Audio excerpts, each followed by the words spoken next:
Hello and welcome to the Now Spinning Magazine podcast with me, Phil Aston. And on this episode, I'm delighted to welcome back Steve Hackett. There's a new album, The Lamb Stands Up, live at the Royal Albert Hall.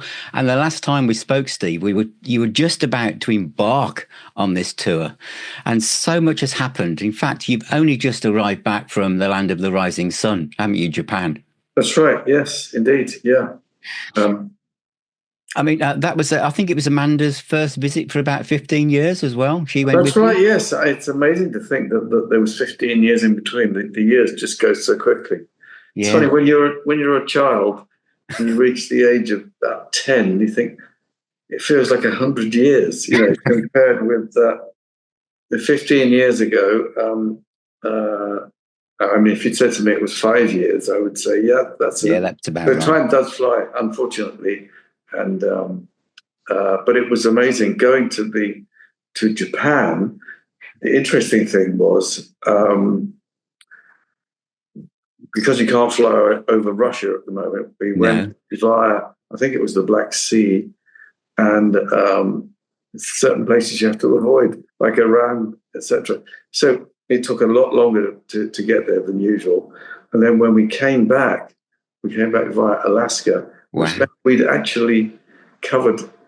We'd been completely around the world in 8 days. Of course, we were in Japan to do 4 shows, but around the world in 8 days sounds familiar, doesn't it? It does. It does indeed. But I mean, for many mere mortals, traveling that far and then having to do 4 gigs, you just think, well, that's it. I'm just going to rest and do nothing else. But you managed to visit lots of the shrines, and you were out and about quite a lot.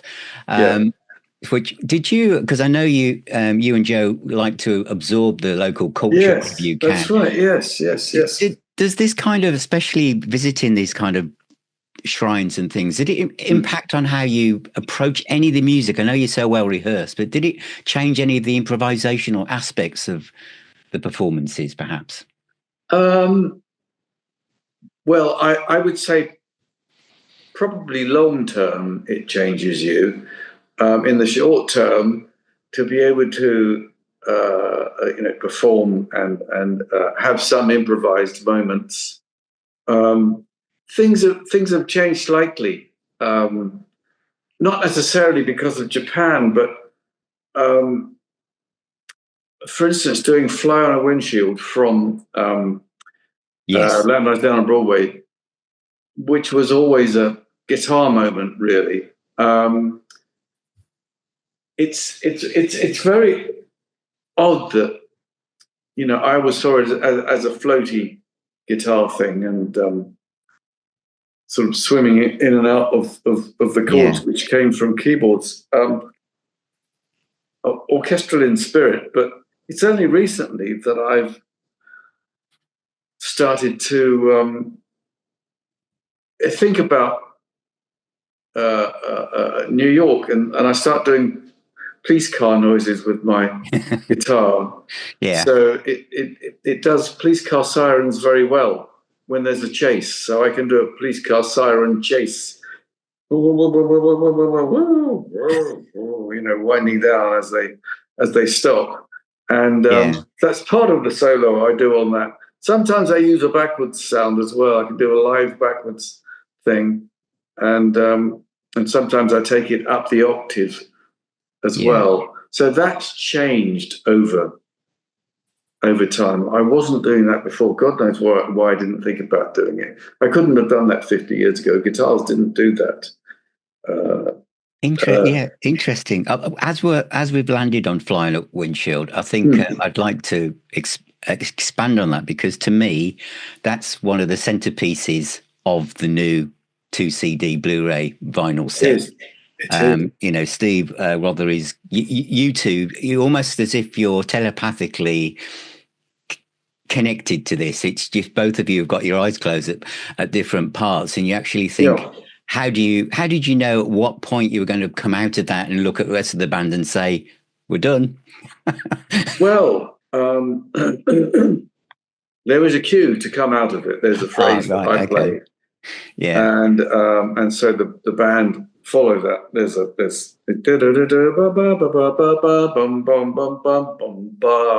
for the chord change, where it goes up a tone and does that thing that Ravel did in Bolero. Yeah.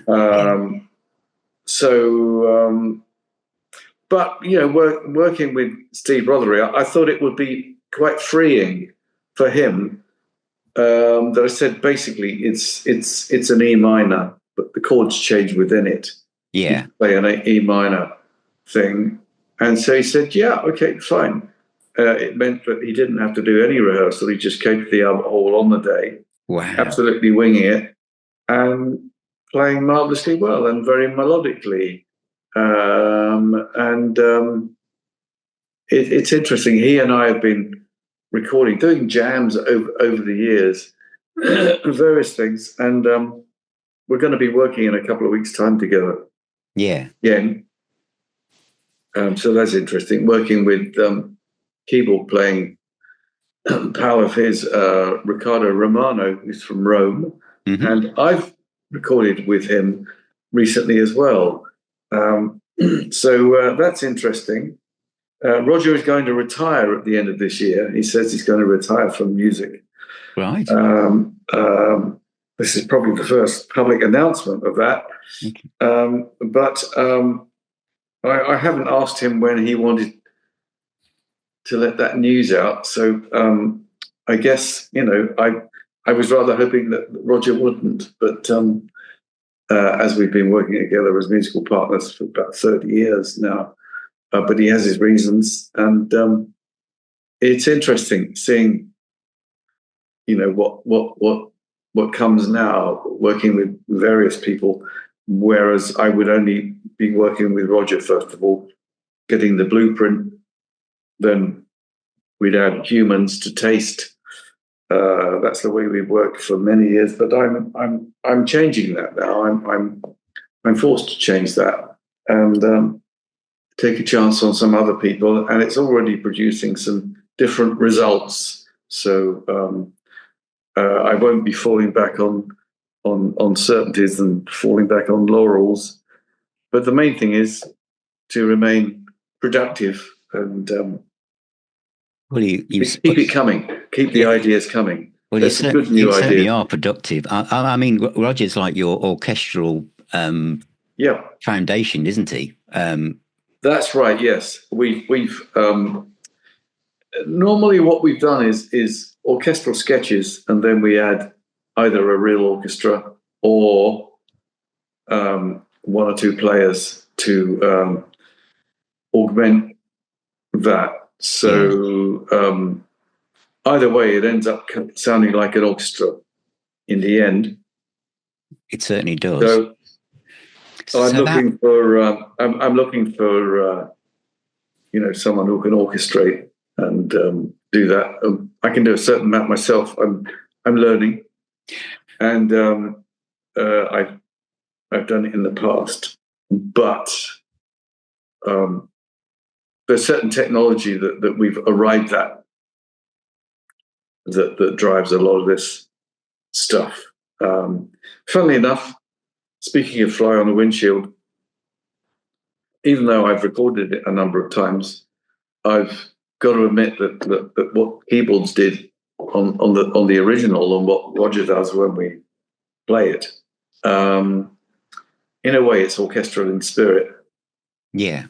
I've wondered what it would be like instead of using a mellotron and an RMI, and Roger using his more modern samples, including mellotron, what it would sound like if it was strings and brass, not to mention woodwind of a real orchestra, so the story isn't over with the Genesis stuff with me. It's I want to bring out whatever the spirit was that was there in the first place. I think if I'd said to Tony Banks, would you rather have a mellotron or a piano through an MXR phaser, or would you prefer me to give you the LA Orchestra or the Royal Philharmonic or the London Philharmonic? Berlin Philharmonic, I wonder what he would have said. I think he'd have gone with that. I think you as a musician and an individual, you've grown and experienced so much in your life since I've changed. Album came out. Yeah, you've changed, and the music evolves like a living thing, a bit like an artist who goes back to visit, something and does a variation on a theme, and lots of composers do that. Yes. And I know you like working with, the ensembles you've got. And I wonder whether this one at the Royal Albert Hall was such a special night that you've captured beautifully. Does it feel like, when you look at it now, I know it's only just coming out, but does it feel like it was a special event? Oh, it felt very, very special. I asked my brother John to be part of it. Yeah. And the previous time we did the Albert Hall, that didn't happen for whatever reason. And I felt, my mother's going to be there at this. It would be nice for her to see her two boys working together. Yeah, beautiful. At the Albert Hall. Yeah. Oh, wow. And she said it was the best concert. She'd seen loads of mine, and with John, she said it was the best she'd ever been to. She absolutely loved it. So I've given her a Blu-ray to watch at home. Yeah. I'll be interested to see whether she A, manages to make it work, and B, what she thought of it. If not, I'll show it to her here at home. But I know that it was a very special evening for her and for me and for John and the band. It felt very special. Special moments from The Lamb Lies Down. Also, special moments from other things, from Acolyte, selections from that, and the trio of songs that we did from Circus of the Night Whale. Yes, because the most recent. There were four, weren't there? Actually, four in total, I think. From was there, it four? I think there was one later on. It was where was it? One we did. What was the one later on? I think. I can only think of three myself. Yeah, it was the opening three, wasn't it? The opening three songs. It's not in order. Of the album, but chosen said that it would work. Two sort of stonking, high energy ones, followed by something that's more. If I'm searching for adjectives here, post Japan, I would say melodic, slightly jazzy. I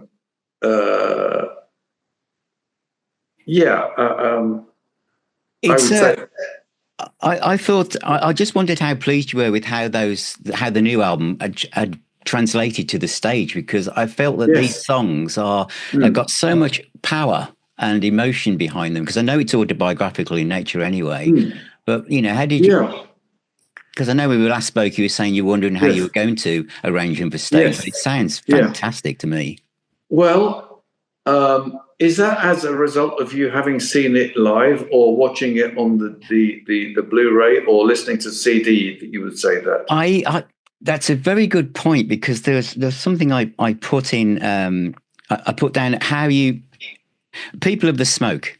It's visually and sonically. I think the visual aspect is very important here, because what you're doing orally is so exciting on the guitar, but when you watch it, it's also visually really exciting. Watch how that is actually played and rolls out.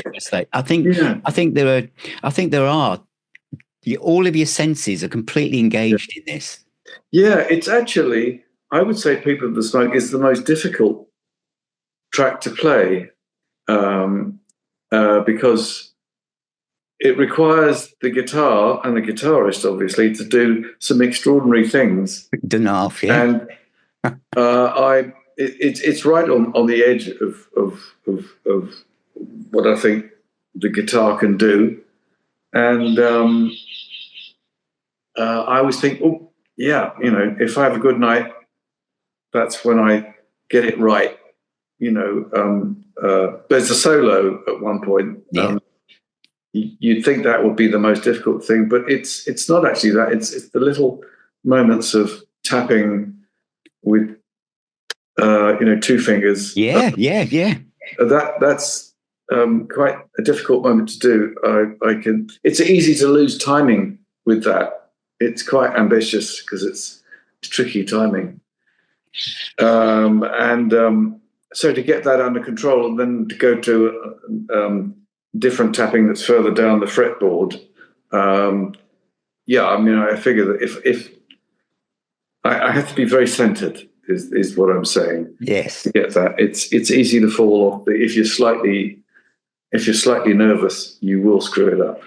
So I find this fascinating, Steve, that obviously when we're younger musicians, we're more likely to just take a chance. But as we get older, there's a lot of people would probably pull back and just pull back from the edge of where they might think there's a new world beyond that and just play safe, I suppose what I'm trying to say. Yes, yeah. And especially when you've got such a huge set to get through that quite early on in it, you're pushing yourself, as you say. If you're not centered, you're out there all alone and there's cameras pointing at your face. I mean, it's... and it's the Albert Hall as well. Yes, it's the Albert, and your mum's there. Not the Dog and Duck, and your mum's there. That's right. So ticks every box. It can be quite heady stuff.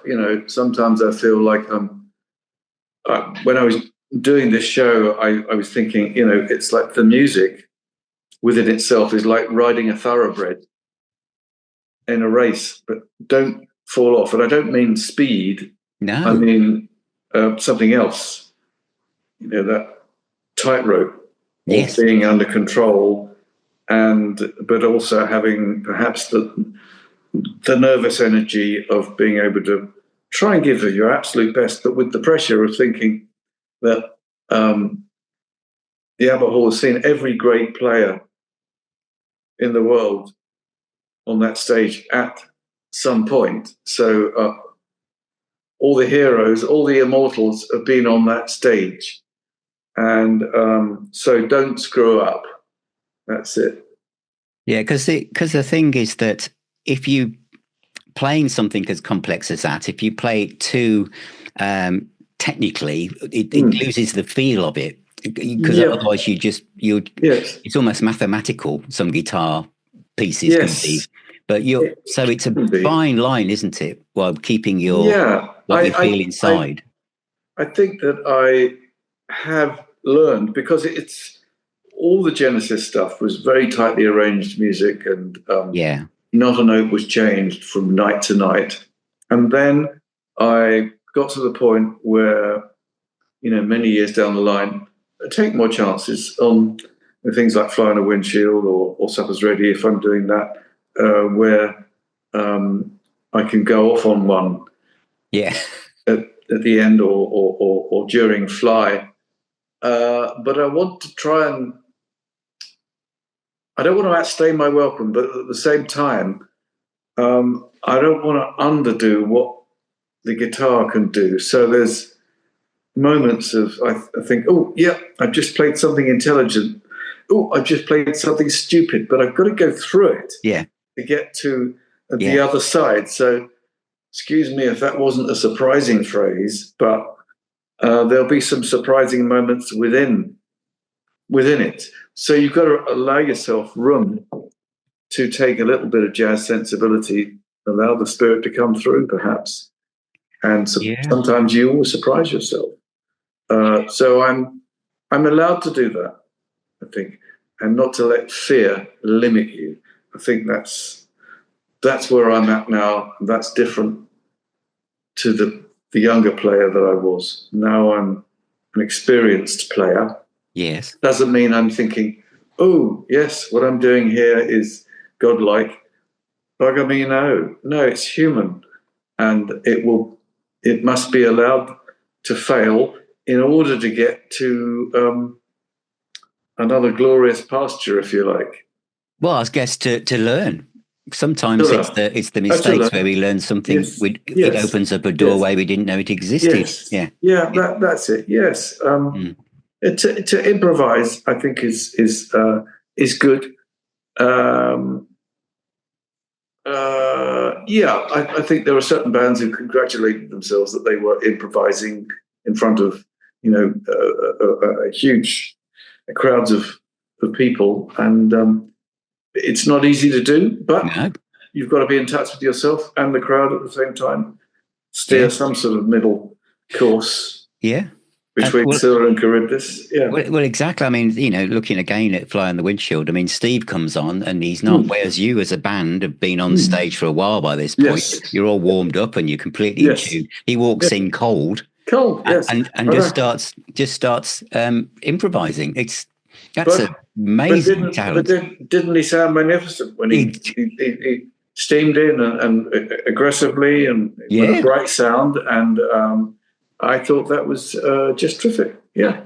Total brilliant. Centerpiece. So curating the Lamb Lies Down set list and still keeping the story, still having a beginning, a middle, and an end. Yes. You've approached this album before, but did you approach it differently this time as you were going to take it out on tour?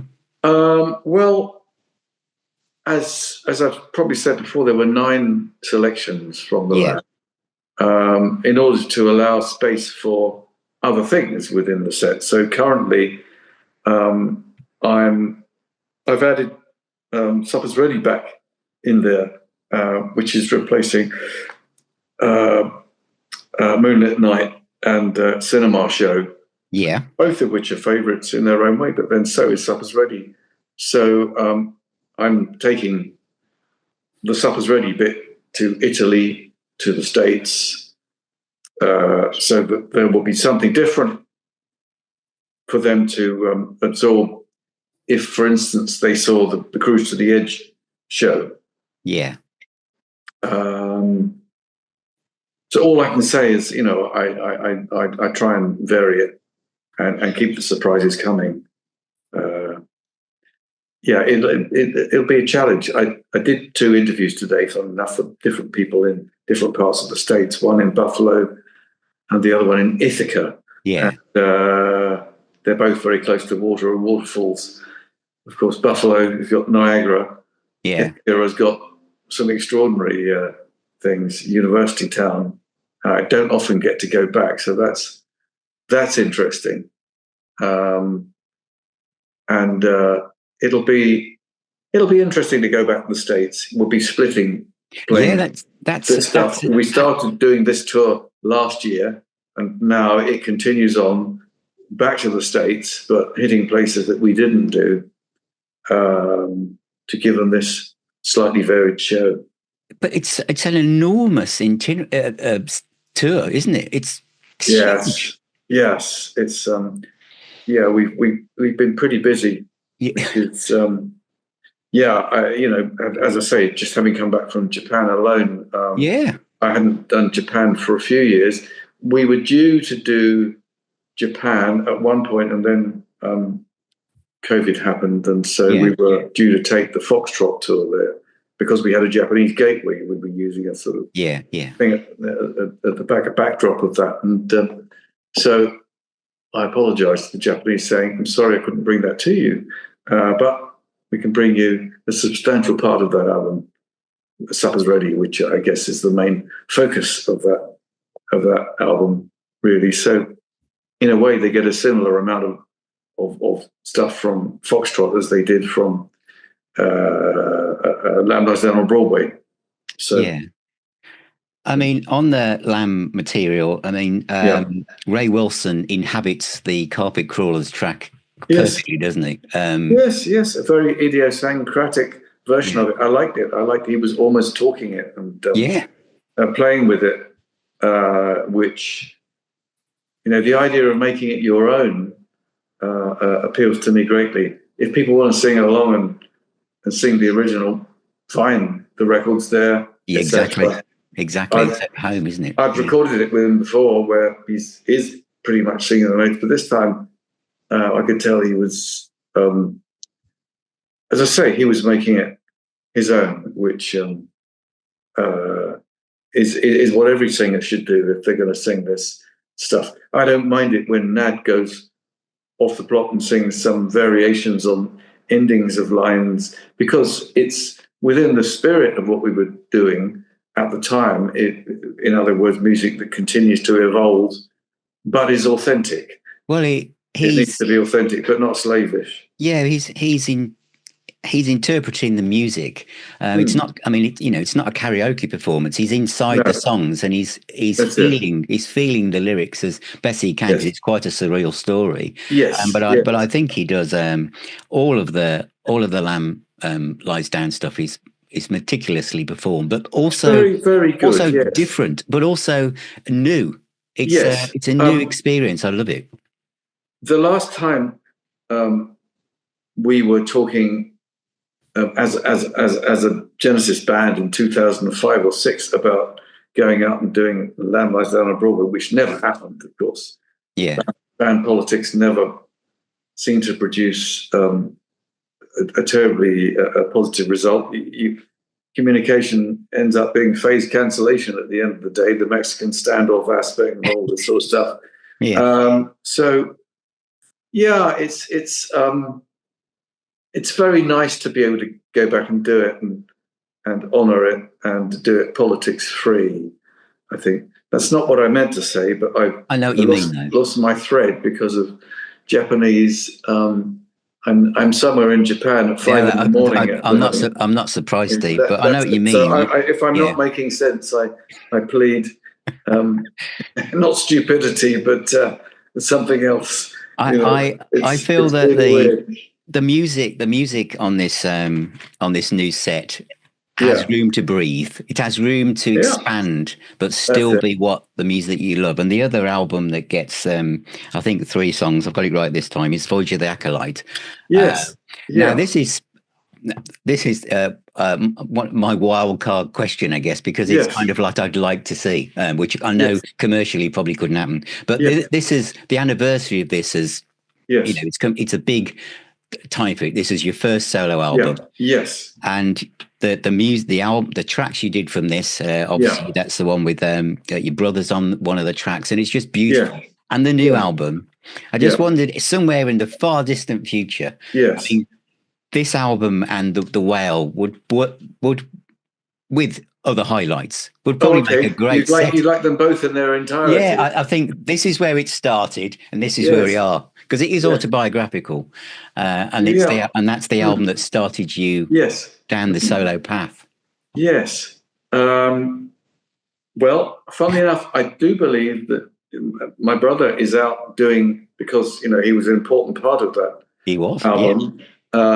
He and his band have been out doing, I don't know if it's a Voyage in its entirety, but a substantial amount of it, and he's been getting very good reviews. Wow! With that flute was integral to the appeal of that album. I like to think it was as much about the flute as it was about the guitar. Certainly, I wasn't trying to do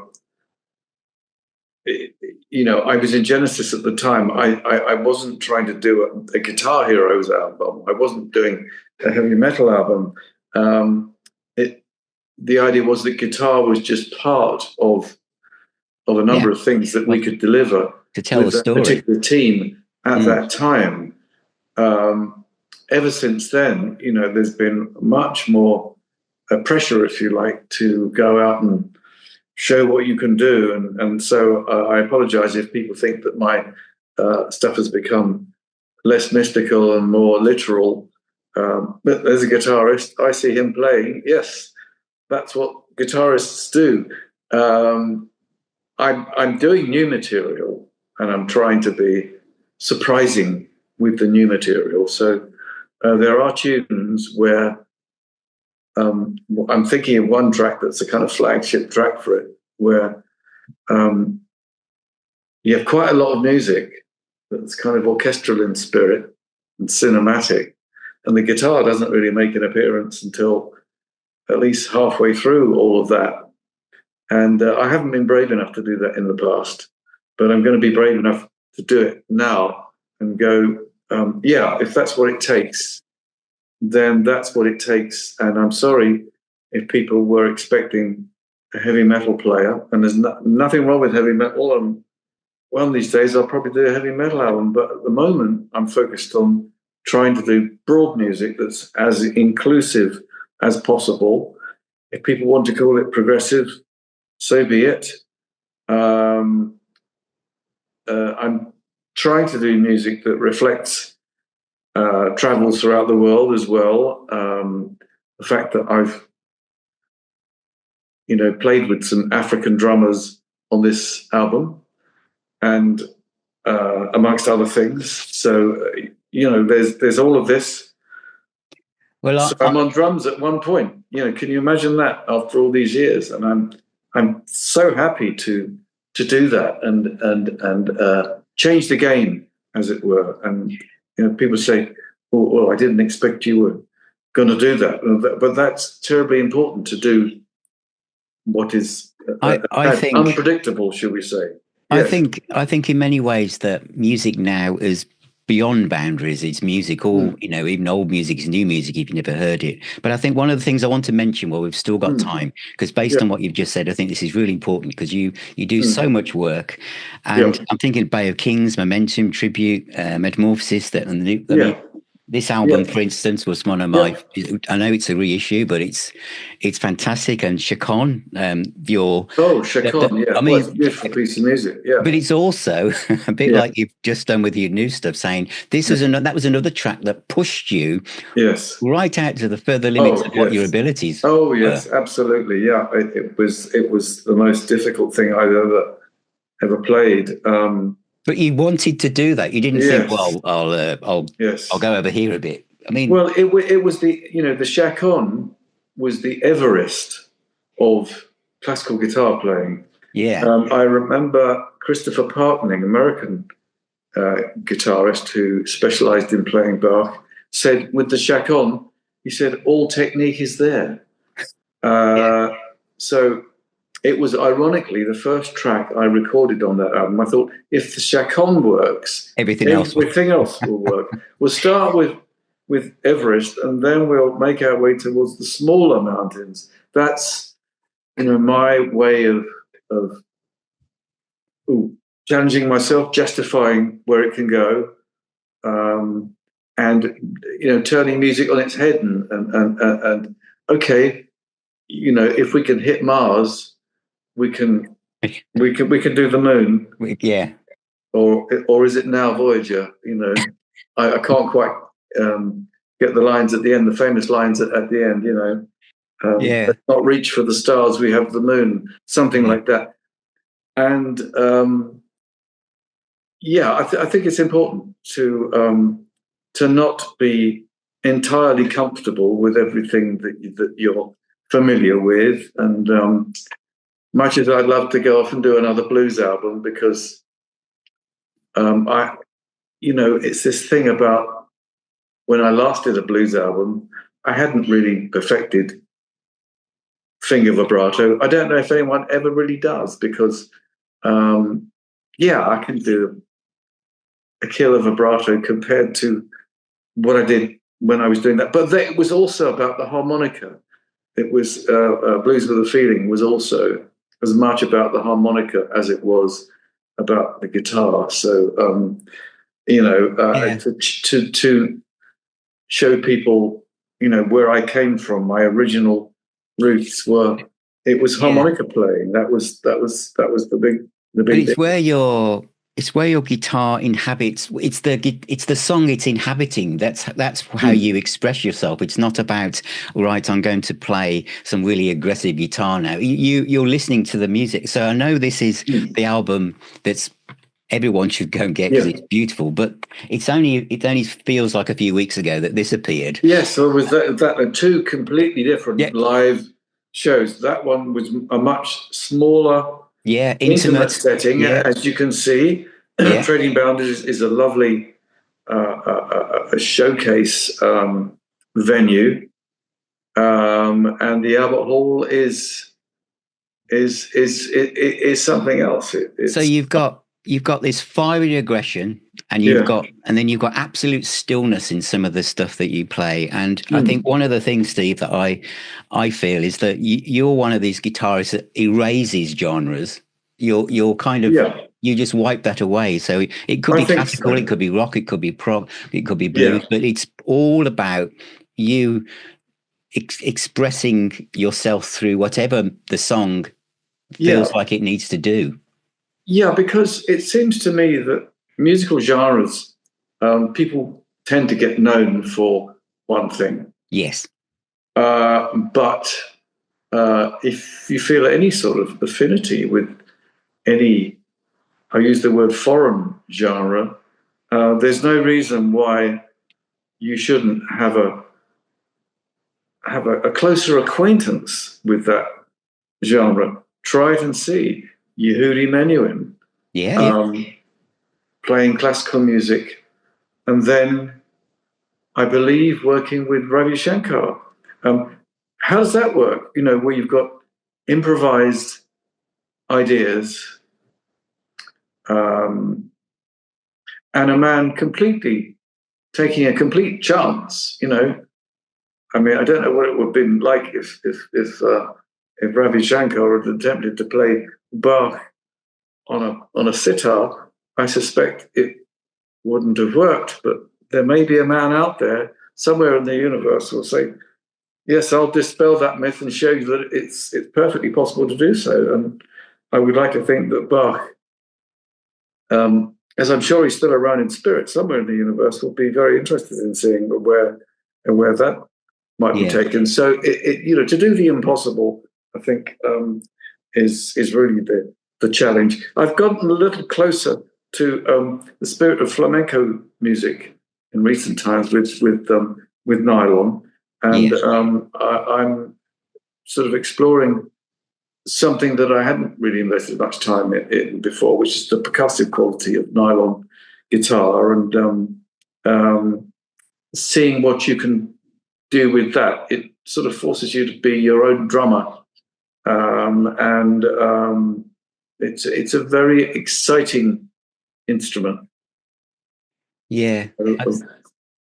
Okay, running out of time. Okay. Well, I'm being reminded, but I've got one last question, if that's okay, Steve. Yes. Because I know this is a wonderful album, but I don't want anyone to miss out on this, and I just want to finally say, Amanda's track "Memory Lane" that's on this fitted so well into that set, which is such an important piece of music because of what it's about. Yes, with a mom and dementia and something. Yes, and the way that you kind of. The way the band interpreted that song, which is from her own album, I thought was beautiful. Right. Oh, lovely. I'm sure she'll be happy to hear that. When I next speak to her, I will mention that you said that, because it's a nice validation of that, and for people who've experienced not that illness themselves, but a close loved one. So it is important. I think it's an awful thing to go through. I watched it somewhat at a distance, but she saw it much closer with her mum, who was an absolutely lovely, gorgeous woman. And but beyond that, I have to say something that I probably said before to finish up, and that is that I do believe the spirit continues.